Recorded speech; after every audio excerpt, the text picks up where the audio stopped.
All right, welcome, ladies and gentlemen. We don't have our regular credits going up the beginning of this show because it wasn't available, and that's a tech problem, and it's not that big of a deal. So, also, I'm working on a new opener, so we'll see about that next time. But I'm so excited that we're here today. I've got some great guests today who are not only JC students, graduates, but they are also in the business right now. They are doing auditions, actually doing a play. If you saw the last episode, then you saw my interview with Brandon Agnew, who was at IMTA and met a few people there and ended up getting doing some auditions, getting a play, and he's doing that now. So that's one of my guests today. Please welcome Brandon Agnew. Hi, Brandon. How you doing? Good. Welcome back. Thank you. And then, so Brandon was then out doing some stuff with another person who has been in JC and is also auditioning. And his name is Greg Pomeroy. He's here with us today, too. Hi, Greg. How are you? Great, Dwayne. How are you? Hey, Brandon. Great. Hey, Greg. Yeah. It's like the Brady Bunch. Exactly. So we've got Greg is in Maine, Brandon is in Brooklyn, New York, and I am in Cleveland, Ohio. So we are kind of all over the Northeast right now, literally sprinkled throughout the Northeast, which is definitely, I think, the hotbed of entertainment for this side of the country. I mean, there's a lot going on in Atlanta. There's a lot going on other places. One thing I found out recently, which was one trivia thing that I found out, was that New Jersey, before Hollywood ever existed, New Jersey was slated to be Hollywood. And what happened was, because Thomas Edison lived in New Jersey and had patented the technology to use the cameras and to film, they couldn't do it in New Jersey because they would have to deal with him. He wouldn't allow it to be done. So they grabbed everybody and ran out to California, where it was the Wild West and there was no worry of that kind of stuff. And that's why Hollywood became Hollywood in Los Angeles. I thought that was really interesting. It is interesting. Also, not long ago, maybe 5-6 years ago, there was talk about making New Jersey a huge film area with huge studios and everything, and that kind of went down the tubes. But New York still remains to be, and has been since I think probably the 60s, maybe the 50s, definitely the 60s and 70s, a huge hotbed for filming movies, commercials, all types of media, and especially now in the 21st century, a lot is coming out of there. So do you guys, I know, Brandon, you're based there, so obviously you end up there a lot. Greg, do you find a lot of stuff coming from New York up to Maine that you end up going down for? Definitely, Dwayne. The when you sign up and they ask you your region, New England, they include you in New York. And there's so much more coming out of New York than Boston, for example. So I'm doing a lot of auditions that were I to get the job, it would be in the city. Yeah, so that's good for people to know because, you know, when you live in New Jersey, if you live in Connecticut, if you live in any of those areas, you are going to be right there, and that's your main kind of like area to go for. But since the pandemic, it has been amazing that people from Oklahoma, people from, Colorado have been auditioning for things on both coasts, down at the South and whatever, and getting Right. jobs, which that's never been possible before. Because before the pandemic, the only people that really did self-tapes were professional actors and people who are well known and famous on the screen. So it was not the norm for people to be doing this, and now it is, and it's made an entire industry kind of come back to life. It's added, although, to the pool, which kind of makes it a little bit more difficult than it was 10 years ago too. So one of the things I wanted to talk about, especially since we have Greg today, but also Brandon and myself. Wait, how old are you, Brandon? 37. Okay, so you're getting close to 40. Oh, yes. And I'm 48. And Greg, how old are you? I'm 64. All right, so we 30, 40s, and 60s, that is a huge chunk of the landscape of the entertainment business. And what I wanted to mention, and I want Greg to kind of like exemplify, which he is that, people think that if you're over 25, 30, 35, 40, that there is just no place in the business. But that's not true, because once you get up in age and you're not 25 and thinking, oh, I want to take over the world and become rich and famous, and you realize there's a business behind this and they need people of every age, every ethnic background, every look, then you realize, like, oh my God, I'm not trying to become Jennifer Lopez. I'm trying to become myself and just make a living. Do you relate to that, Greg? Totally, Dwayne. I think, since I've been out of JC now for 6 months, and all of my success is where they're looking for fathers, grandfathers, judges, detectives, people who, by the very nature of the role, have to be older than 40. They're looking for, this age group. And I think that a lot of actors who were, around 60 left the business with COVID because there wasn't any work. And so I think there's a huge opening. And my success so far, I've done 3 movies, several commercials. All of it is because there's just a limited pool of people, older than 55 looking for these roles. Isn't that amazing? It's just so cool, I think, for that to be so obvious. Everything has kind of become very clear since the pandemic, in a good way, And Brandon, you're just getting into the business. You went through JC, you did some auditions, and you ended up in a play, which is not what people think about when they first go into JC. Everybody's thinking movies, commercials, but it is definitely a playground and a school, being in a play, because it teaches you so much. How's it going so far? So it's been a little tough. I'm not gonna lie. It's been a little different than what I was expecting. Yeah. Getting back on the bandwagon, learn the lines, learn the choreography, because we do. It's not full dancing, but there are hand gestures. Yeah. And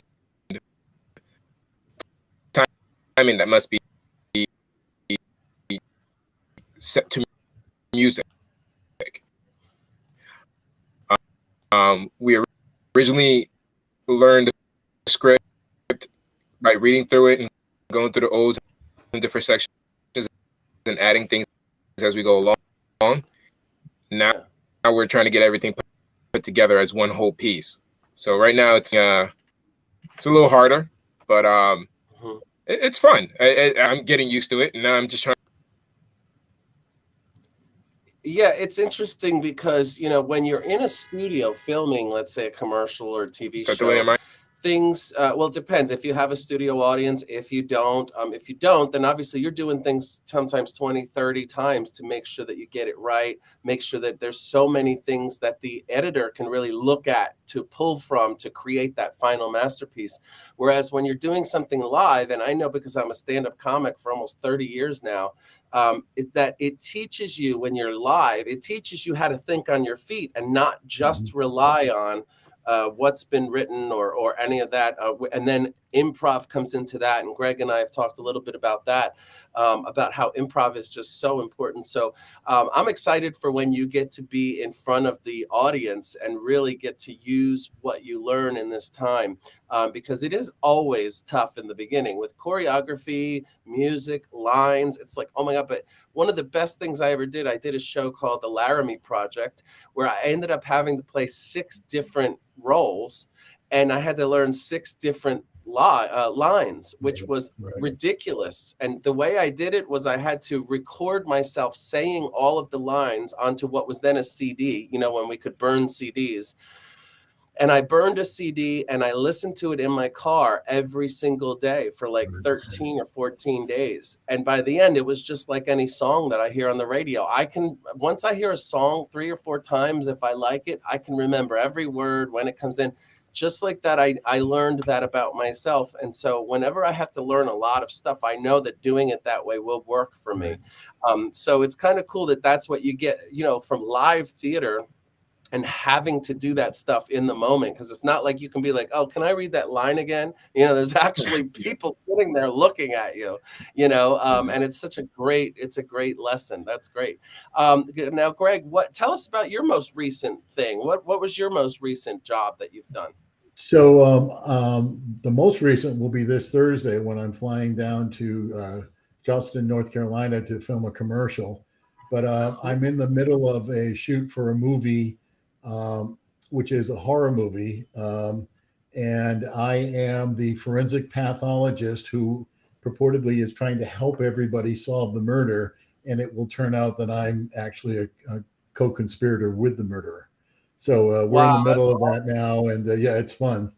Dwayne, I want to just pick up on something you said. Now, Brandon and I are friends. I don't know if you know, we know each other now through getting ready for IMTA, and Brandon and I have been working on content together. And one of the things I said to Brandon is live theater is the ultimate training ground if you want to be a film actor, because of everything you just said. And you find ways to memorize lines, you find ways to memorize dance steps, or and it comes back. And I find it so much easier with scripts for the movies and things, just because of all of the live theater. So one of the things I tell the JC students is right now, go find a community theater and audition, right? Just audition, get the practice of auditioning, and, and then get a role. But, because they don't naturally think that way. They think TV, movies, and commercials. Yeah, well, I'm a huge advocate for making my own opportunities. I've told people in every state now that what they need to do, especially even if they want to be a model, go to the local boutique that sells women's clothes and walk in there and say, I want to be your model. Let's do a fashion show. Let's do a commercial. Are you looking for somebody to be, here and do like live modeling? Whatever it is, I can make it happen. And when you do that, people are like, you know what? I never thought of that, but let's do it. You know what I mean? Yeah, that's right. That's right. But just, as you go through JC, just the act of auditioning scares people, right? They've never done it. So go do it. Go pick a little community theater and go do it. Who cares if you get the role? You get the role bonus, but just the auditioning process. And Brandon does that, and he winds up in this play. Yeah, that comes into play when you actually start auditioning a lot of times too, is if you're the type of person who looks not getting 9 out of 10 auditions as a bad thing, you're not going to get very far. If you look at those 9 out of 10 auditions that you didn't land and as experience, and now you've got 9 times where you've auditioned for people you don't know in a weird situation under your belt, that's why you get the 10th one. That's right. That's exactly right. Yeah. So you never make the shot you don't try to take. Yeah. Yeah. So all right. Now, I was saying like you 100% of shots you don't try to take. Yeah, exactly. Yeah, if you don't take a shot at all, you're not going to get anything. So it's really important to always remember that this is a business where, and in fact, this is a business where you're asking people to judge you on how you present yourself, how you come to these casting. Did I cut out? So yes, you cut out a little bit. Can you hear But me? you look good, Brandon. Yeah, you look great. You look great. Dwayne, the other thing that you've just touched on Correct. that I think, right, JC students need to hear is this is not a field where you're going to succeed 70% of the time. You're not. You're going to fail more than you're going to get the role. Oh, thank you. Yeah, well, failing, and in fact, I don't think failing is bad. Failing is not about being not good enough. It's about learning from your mistakes, because nobody walks onto the lot at Universal and becomes a star. Every single person who does that has been in the business for 20 years. Even the new girl, Jenna Ortega, who did the Wednesday show, she became huge. Mm-hmm. Everybody thought she was just out of nowhere. She's been doing commercials since she was 7 years old. Exactly. So she is not new to this. Let's see. Did we get Brandon back? Can you hear us? Back? Oh, I don't think he can hear us. No. All right, we'll just let our producers handle that. Dwayne, I think in my other career, before this, right, I probably failed one less time than I succeeded. And failure, if you're willing to look at it and do your due diligence and look,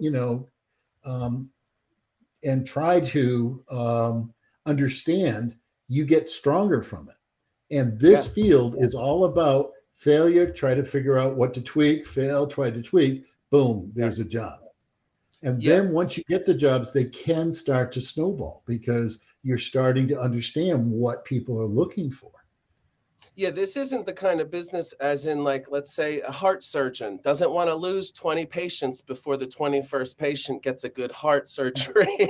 This is very different, where you're expected to do whatever you can and show us who you are. But, you'll never know what that casting director sees in his head, in that story in his head, as the character. So somebody may come into an audition and read the lines so perfectly, like their mouths are made of gold, but he doesn't see them in that character. That's Whereas right. someone comes in and totally trips over their lines, but they fit what he was thinking. And he's like, I'll fix the lines, Right. No, that's why I'm always saying, think like a casting director, I think that is something that you, as aspiring to get into this business, need to understand.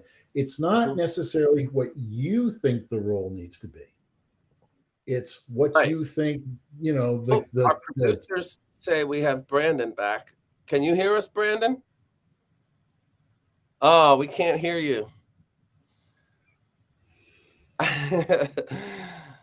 Although it seemed like a really good connection. We've got 400 producers backstage working on this problem. They're working with NASA and all types of different organizations to make sure that we get Brandon Agnew back. NSA, CIA, FBI. They're all working on this. All of them. They've taken everything away from any kind of diplomacy that's happening, foreign diplomacy, all to work on this. So we have to. It's the alphabet agencies. The alphabet agencies are hard at work. A myriad of people. But no, it's really great that people. He can see. All right. So let's see. He can see us, but we can't see him, and we can't hear him either. Well, keep working on it, team. We've got teams of people, like I said, rocket scientists and things working on it. So, and this happens a lot with any type of live video. You may have issues. This happens in auditions too. What happens when you go to a video audition to meet with people and you have a tech issue? Best thing, just keep working on it. Let's see. Oh, our producers are in my ear. Yes. Okay, let's see. Are you there, Brandon? I'm here. Oh, now we hear you. All right. How's that? Is that better? Yes, perfect. Now we've got good stream and we can hear you. Can you see me? Yes, we can see you. And it's all at the same time as when you're saying it, which is pretty amazing now. Your You're, tech you're guys down, built it. you're down in Greg Brady's spot, so we can see you're down there. So, All right, sorry. Thanks, Greg. yeah. Yeah.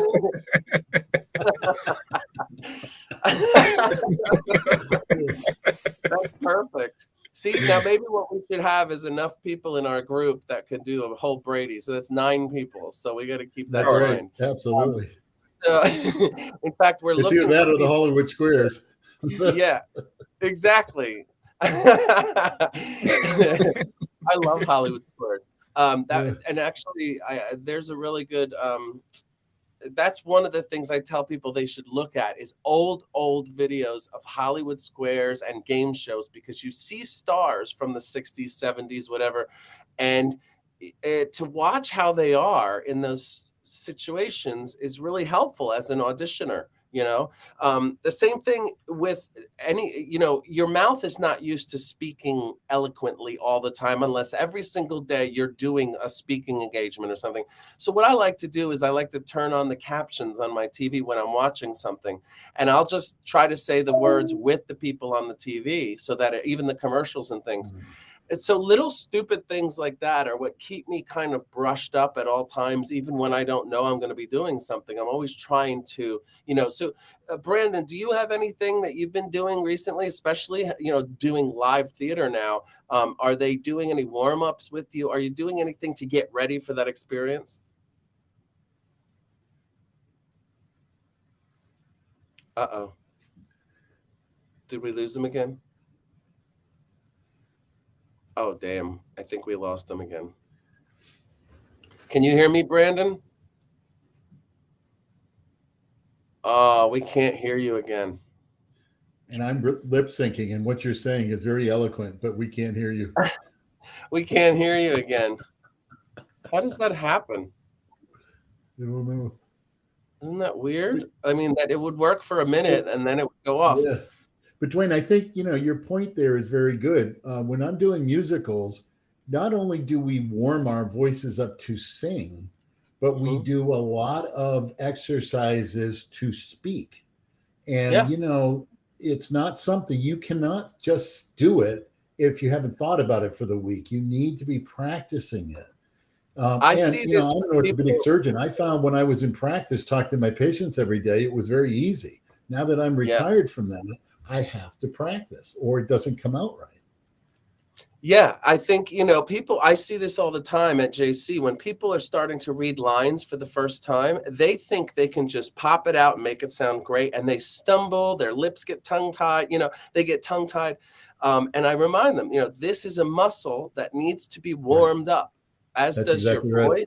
I had to learn over years of being on stage with a microphone doing stand-up how to project my voice, even if I'm using a microphone, in a pleasant way, instead of it being like yelling at a Kmart that there's a blue light special or something. So it's very interesting. Aisle 32, blue light special. Yeah. Exactly. Well, diapers and so but you just mentioned you were an orthopedic surgeon. Yes. So that's actually great, because you just mentioned you got a part as a medical examiner, a forensic medical examiner, right? And I thought to myself, oh, he totally looks like he would be a forensic examiner. I see why you were there, and so it kind of works out. Now, you would be great also on a show that might actually work with verbal medical commands and things, because you have that skill. So this is one of the things that we also talk about, is putting your special skills down on your resume so that people can use that to make that decision. So what are some of your special skills that you have? So I think this is a topic that really deserves, time, because going through JC, listening to the other students, they don't understand that the special skills really are differentiators. So for example, not only am I a licensed physician and orthopedic surgeon, I can drive anything with 2 wheels or more. So motorcycles, ATVs, tractors, excavators, trucks, manual transmission, power boats. I played basketball in Europe. Right. I played basketball in Europe. So basketball, pickleball, tennis. Yeah. And then I just love going to the range and firing handguns and rifles. So I'm comfortable with firearms, right? Perfect. Those are little things that you don't know if Yeah. the casting director or director's looking for, but then they go, oh, look, he can drive the truck into the scene or take the Yeah. boat to the dock. Or so spending time on that part of your resume, I think is crucial. Definitely. That is a huge part of what I always say. You are the product. You're the CEO of the business. You're the product. You're the stylist coordinator. You are the director of art and engagement. You're everything at this point. So if you really want to get jobs in this business, you have to make the product be shown in any way possible that you can, That's right. so that you That's say right. this product does the job that you're paying for. Yep. I think that point is very, very well taken. I think it's easier for you and me who've already had success, you as a stand up comic, me as a surgeon, right? To Yeah. understand that you're really producing your brand, your Yeah. product. The hardest thing is for you to develop your brand outside of how you see it. For example, as an orthopedic surgeon, I wouldn't necessarily see me driving a dump truck into a scene. So you've Right. got to look at all your other skills and expand your brand Yeah. so that you're more Exactly. marketable. Yeah. Yeah. And I can already see it. You can play so many things. There's just 15 that just shot through my head.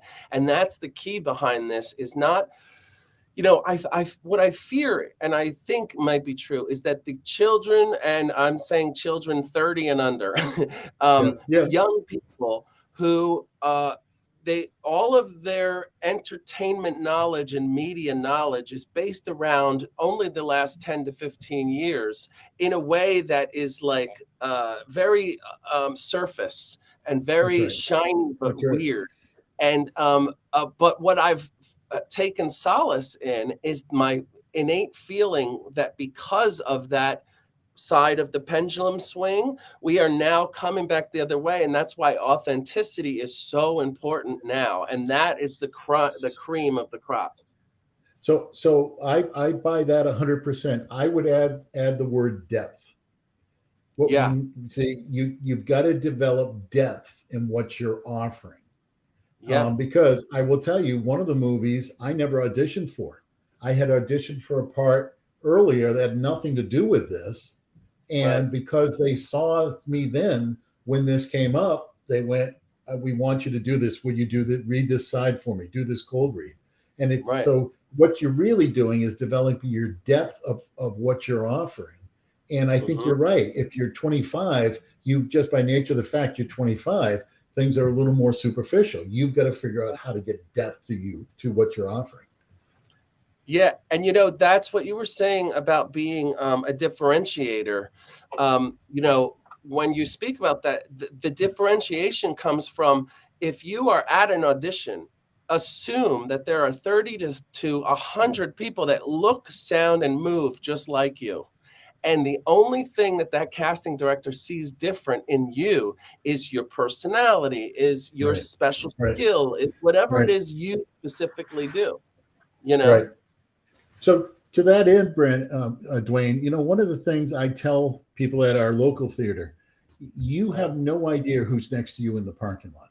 You Right. have no idea, right? You may get the role because Right. of the person in the parking lot before you even knew.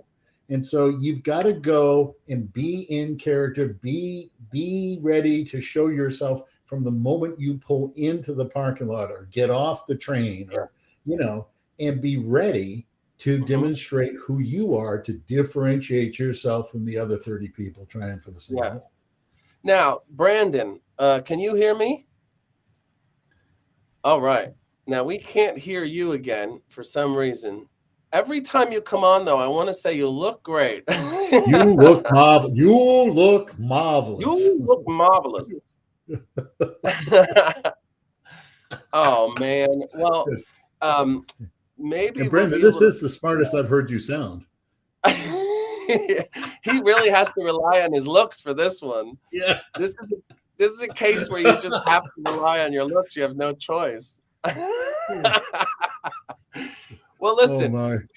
I think we've given people enough to think about for the night. When this actually goes and people see it, which I think is great that we do it live at a time that nobody really knows is going to be. Because if I want to put it out, if it's something very done, then it's no. It's saying that you're at full volume, Brandon. My producer just told me that he thinks that I might be muting Brandon, but it's not muted at all. It's totally open all the way. Now it's on 0, and now it's on 142, and then this is off and that's on. So I don't know. But we've just done 30 minutes and we did get some really good information in there. And Brandon, you looked great. So what more could anybody ask? I think what we'll do is we'll communicate later, and we will do this again when we can get Brandon's voice going and really find out what's going on with him. We'll give him some more time to stew in the live theater experience and to then tell us his experience. So thank you guys so much for being here. That's Greg Pomeroy and Brandon Agnew. You can find them on social media, and you'll find them on John Casablanca's live YouTube channel. So, I mean, what more could anybody ask for? I'm your host, Dwayne, and I will see you guys next time. Thank you. Thank you.